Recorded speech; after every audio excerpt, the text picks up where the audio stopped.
Pricing your work.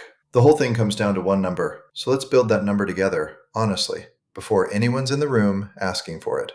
Here's the worst possible time to decide your rate, the exact second someone asks for it. So, what do you charge? The cursor blinks on an empty number, the silence stretches, and whatever you blurt into that gap becomes the number you live with, on the invoice, in your head, for the length of the whole relationship. Every price I've ever regretted, I set in the room, out loud, under pressure. So this Friday is about deciding the number before the room, so the room never gets to decide it for you. Here's the shape of it, redacted down to the lesson. The same work, genuinely the same scope, the same deliverable, quoted two different ways. The first time, I set the number in the moment, anchored to my nerves, and I went low just to make the discomfort stop. It closed fast, and I resented every hour of it. The second time, I'd done the math beforehand, floor and value, decided in the quiet, and I set a number nearly double the first, calmly, with no flinch. It also closed. Same work, opposite number, and the only thing that changed was where I decided it, in the room or before it.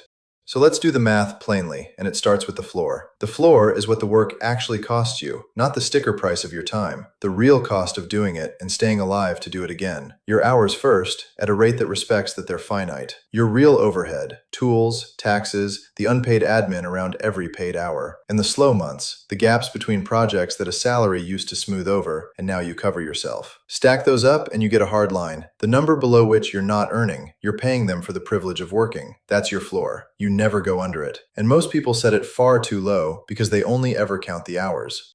Now the number that actually matters, and it has almost nothing to do with your floor. What is this work worth to them? Not what it costs you, what it's worth on the other side of the table, the outcome it unlocks, the risk it removes, the months it saves them, or the revenue it starts. Priced honestly, the value of good work usually sits far above your floor, often a multiple of it, because you're not selling hours, you're selling the thing the hours produce. This is the move almost nobody makes. They price up nervously from their floor, when they should be pricing down thoughtfully from the value. Anchor to the worth, not to the fear.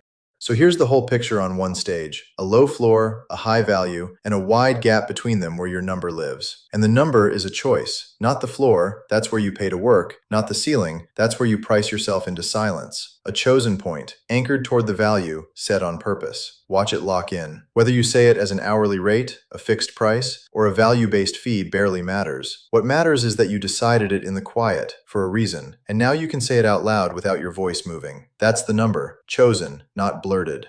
One more thing about that number, because there's a quiet lever most people hand to the other side for free. The first number said in a negotiation anchors everything that follows. Every counter, every "can you do better?" gets measured against it. So say yours first, and say it with your whole chest. If you wait for them to name a figure, you've let them set the frame, and now you're haggling down from their number instead of them reaching up to yours. The anchor is yours to plant. Plant it on the value, out loud, and let the conversation happen around it, not under it. Two honest cautions, because a floor is a floor, not a fantasy, and both directions have a failure mode. The first is the one everyone knows and does anyway, pricing too low. You discount to close, you just want the work, and it feels generous in the moment. But a number set from fear doesn't just cost you the difference, it recruits resentment, it signals the work is cheap, and it anchors every future quote to that same client at the floor you never meant to live at. Underpricing isn't humility, it's a slow tax you pay on your own morale. And the opposite failure, the one nobody warns you about, because it looks like confidence, pricing into silence. A number can be too high, not morally, just practically, when it sits above the value the work actually delivers, or above what this particular buyer could ever say yes to.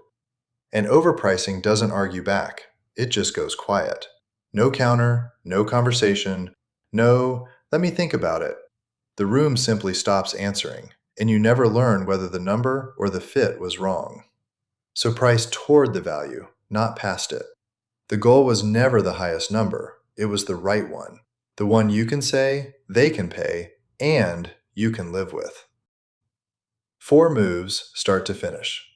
The freeze, never decide your rate the second they ask. The floor, the number below which you're paying to work, know it cold. The value, what it's worth to them, usually far above that floor, and where you actually anchor. And the number, the chosen point between the two, said first and said on purpose. Put them together, and they're one tenet. And that's tenet 4. The number you say is the number you live with. It sits right on top of the first three. The leverage is real, the small niches are where it wins, and building your own is a real fork. Because the moment you take that fork, no one hands you a number, you have to set it yourself. Decide it in the quiet, anchor it to the floor and the value, and say it like you mean it.